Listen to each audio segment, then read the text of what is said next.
માળિયાડીના ખાતે આરોગ્ય કેન્દ્ર ભંડોરી દ્વારા અલીશાબાગ ખાતે બ્લડ ડોનેશન કેમ્પનું આયોજન કરાયું છે. આ કેમ્પમાં તાલુકા વિકાસ અધિકારી, પીઆઈ, તાલુકા પંચાયતના સદસ્ય તેમજ તાલુકા ભાજપ પ્રમુખ ઉપસ્થિત રહ્યા હતા. કેમ્પમાં સામાજિક અને રાજકીય આગેવાનો તથા સરપંચોએ પણ ઉપસ્થિત રહ્યા હતા.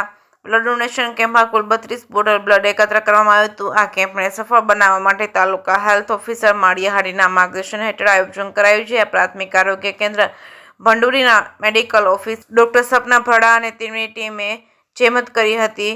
જે કેસની ગુજરાતી સાથે પ્રતાપ સિસોદિયા, માળિયાહાટીના.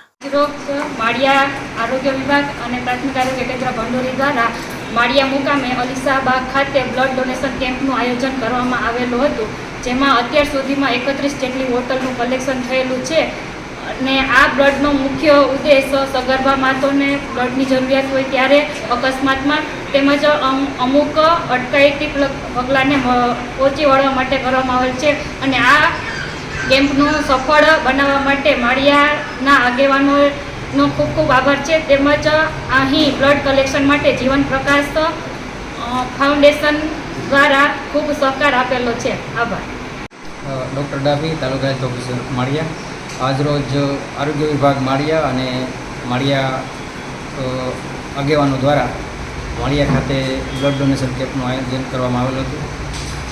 કેમ્પમાં લગભગ 31 જેટલી બોટલનું કલેક્શન થયેલું છે. કેમ્પનો મુખ્ય ઉદ્દેશ્ય આકસ્મિક ઊભી થતી બ્લડની જરૂરિયાત, ખાસ કરીને સગર્ભા માતાઓને બ્લડની જરૂરિયાત તથા થેલેસેમિયાગ્રસ્ત બાળકોને બ્લડની જરૂરિયાત પૂરી પાડવા માટે આ કેમ્પ કરવામાં આવેલ છે. કેમ્પને સફળ બનાવવા માટે આરોગ્યની ટીમ તથા માળિયા ગામના પદાધિકારી, અધિકારી અને આગેવાનોએ સારી એવી જહેમત ઉઠાવેલ છે.